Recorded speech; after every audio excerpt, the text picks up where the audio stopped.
Saya ke Pak Gufron terlebih dahulu. Pak, bisa dijelaskan karena sebelumnya kan sempat memberikan keterangan Hakim Dimyati ini kepada media bahwa tidak terlibat kasus. Tapi dilalah ternyata sudah ditetapkan sebagai tersangka.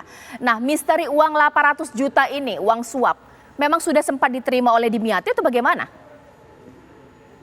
Mbak, mohon dipahami bahwa sekali lagi ini prosesnya sedang proses penyidikan ya. Jadi tidak boleh proses di media ini mendahului proses-proses hukum yang sedang kami lakukan. Sehingga kalau tanya tentang bukti dan bagaimana prosesnya, itu sekali lagi kita akan buka dan kemudian kita pertanggungjawabkan di hadapan sidang.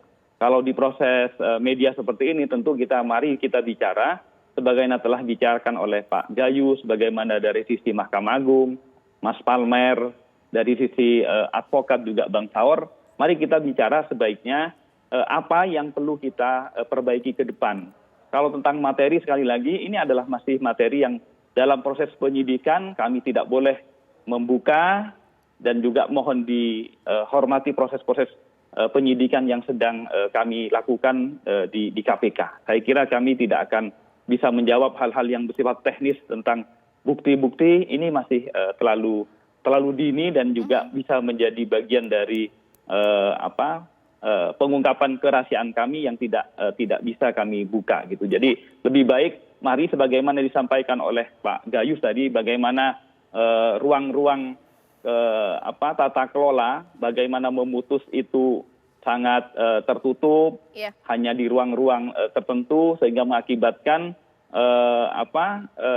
yang disebut Mas Saur tadi bahwa Palu Godam itu seakan-akan hanya dimiliki oleh 3 orang hakim. Padahal beliau adalah penentu akhir dari proses tingkat pertama, tingkat banding, dan juga tingkat kasasi. Karena tingkat final ini mengakibatkan kan begitu berharganya palu pemutus dari hakim. Sehingga keterbukaan dan akuntabilitas dari putusan itu perlu kemudian di-create bagaimana ke depan itu bisa akuntabel, bisa tidak menjadi ruang-ruang tertutup. Begitupun tadi dari Bang Palmer maupun Bang Saur, dari sisi advokat saat ini kan seperti menjadi menjadi industri atau bisnis pemenangan perkara. Mestinya insan-insan hukum di advokat juga memiliki tanggung jawab hukum untuk bermain pemenangannya itu berbasis alat bukti, bukan pendekatan, bukan lagi uang gitu. Jadi selama ini kalau kemudian advokat selalu andalannya adalah kenal ini, memiliki koneksi ini, itu yang mari setiap organisasi advokat itu kemudian kembali menegakkan kode etik mereka bahwa mereka memang tugasnya membela, tapi pembelaannya bersifat teknis hukum, sehingga alat bukti dan ketentuan-ketentuan yuridislah yang kemudian dipertarungkan atau diperdebatkan dengan lawan, bukan kemudian memperdebatkan dengan uang. Saya kira ini yang menurut saya lebih konstruktif ke depan. Baik, Pak Gufron, terakhir KPK juga menangani untuk ex-sekretaris MA Nur Hadi ya. Bahkan sekarang lebih tinggi lagi untuk jabatan Hakim MA yang diciduk KPK. Ini apakah memang lembaga MA ini sudah menjadi syarat dari perilaku koruptif? Karena sudah sempat beberapa kali diperingatkan KPK langsung oleh Ketua KPK, hati-hati MA. Terjadi kasus ini, bagaimana? Iya benar, jadi KPK ke setiap lembaga negara termasuk Mahkamah Agung kami telah melakukan beberapa kali pembinaan integritas. Kami tidak melakukan pembinaan teknis. Teknis itu urusan masing-masing kelembagaan. Tapi yang kami masuki baik ke jajaran hakim bahkan ke pejabat-pejabat di lingkungan Mahkamah Agung kami melakukan paku integritas. Jadi program integritas penyelenggara negara, yaitu menanamkan integritas di masing-masing kelembagaan. Kami sudah melakukan itu. Kami melakukan di hadapan para pejabat, juga ketua langsung, ketua KPK melakukannya di hadapan Ketua Mahkamah Agung bersama jajaran hakim. Harapannya sekali lagi setiap personel hakim itu mampu berintegritas bahwa mereka adalah benteng terakhir keadilan bangsa Indonesia, pandu-pandu keadilan Indonesia. Harapannya mereka bertanggung jawab berdasarkan ketentuan hukum dan juga berbasis fakta ataupun bukti-bukti. Itu yang sudah kami lakukan. Tapi sebagaimana disampaikan oleh Bang Saur tadi bahwa bagaimanapun setiap lembaga, setiap jabatan yang memiliki kewenangan untuk memutus, apalagi pemutusannya terakhir, itu tentu kemudian semua orang akan mengganggu ataupun kemudian menggelitik untuk kemudian melengsarkan dari kebenaran. Itu biasa. Benar mestinya semakin tinggi jabatan yang menentukan itu, Hakim Mahkamah Agung itu harapannya semakin berintegritas. Godaan-godaan terhadap uang ya ataupun kompensasi yang lain-lain mestinya semakin tinggi jabatannya semakin kuat terhadap godaan-godaan tersebut. Nah ini yang perlu kemudian memang perlu pembinaan mental personal secara integritas, tapi juga sistem. Nggak bisa kemudian kita hanya mengandalkan integritas orang, tapi kemudian lingkungannya lingkungan yang kumuh ya, lingkungan yang kemudian mengakibatkan tidak ada orang yang bisa mengakses, tidak ada orang yang bisa mengetahui. Nah itu pasti kemudian menimbulkan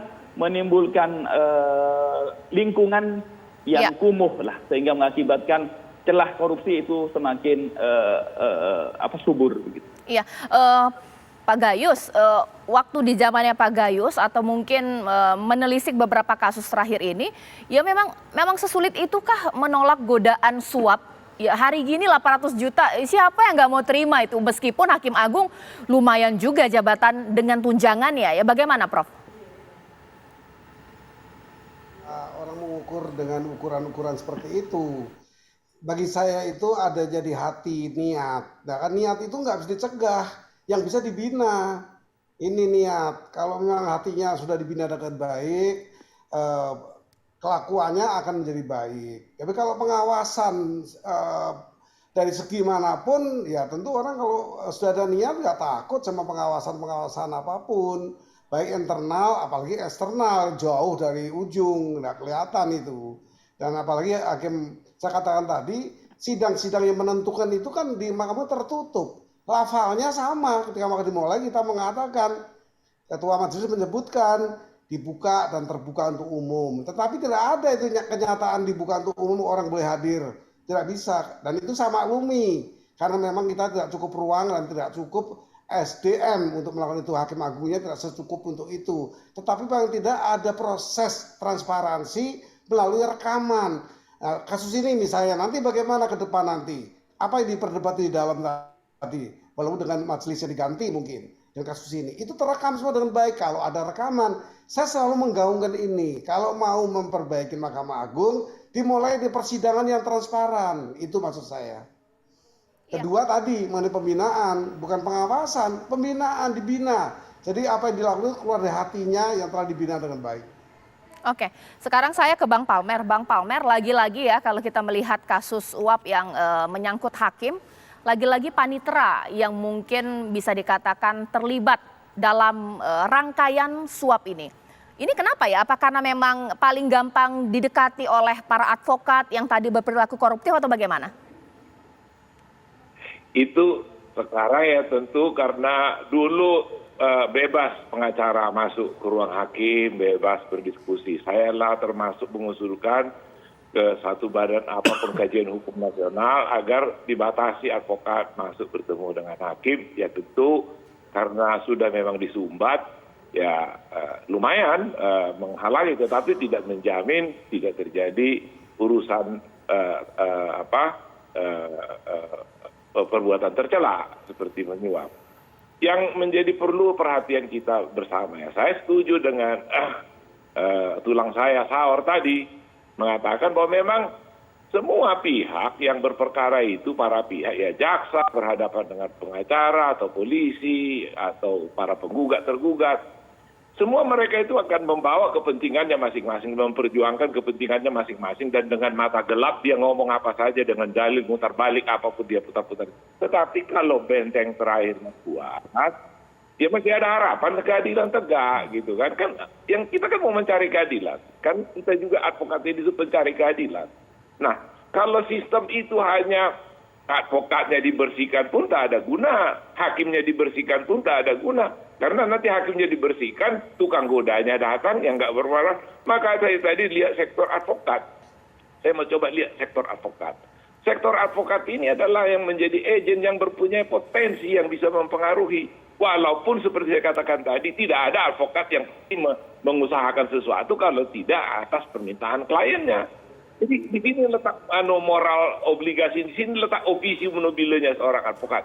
Dia menjamin kerahasiaan kliennya tidak boleh dikatakan kepada siapapun. Dia diberikan hak imunitas, tetapi juga dia harus mempunyai nama. Dia harus mampu untuk memenangkan kliennya. Akhirnya apapun yang ditawarkan kliennya, dia di sinilah letaknya. Ada yang bisa menolak, ada yang tidak mau menerima. Nah di sini bagaimana kita menyelesaikannya? Tadi dari Pak Bung Gufron tadi sudah mengatakan bahwa kita lebih baik berbicara ke pemecahan masalah. Saya kira memang Litbang maupun ada kesungguhan, transparansi, bagaimana ini bisa diatasi. Saya kira kembali lagi kita kembali hidupkan Makejapol, ya. Makejapol melibatkan para akademisi. Ada apa dengan Indonesia ini kok? Nggak bisa, masa nggak bisa sih diatasi, dibuat sebuah sistem yang baik, transparansi yang baik, supaya kita advokatnya. Kalau di Jepang ya, di Jepang itu baik advokat, hakim, jaksa, penyidik, polisi itu dimasukkan dalam satu penataran dan satu pendidikan bersama, sehingga mempunyai ada relasi. Jadi maksud saya lingkungan yang baik, lingkungan yang terpilih, yang saling pengertian akan menciptakan peradilan yang baik. Kalau itu nggak ada, ya semua jalan masing-masing. Bang Palmer, KPK sudah berusaha kayak Bang Palmer. pasti aja. Iya, Bang Palmer ditahan dulu. Ya. Bang Saur bagaimana? Sekalipun rumahnya kumuh, tapi kalau penghuni rumah tersebut kemudian masih bersih, saya pikir dia akan bisa membersihkan sendiri. Saya tidak sistem itu adalah dibuat oleh manusia. Jadi saya tetap percaya kalau Anda sudah betul-betul mengetahui panggilan Anda sebagai seorang advokat, pasti Anda terhina kalau sampai berani klien Anda menyuruh Anda untuk menyuap.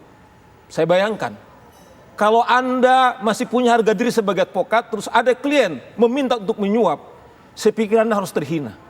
Karena itulah sumpah profesi, jangankan memberikan uang. Mengiming-iming pun tidak bisa kok.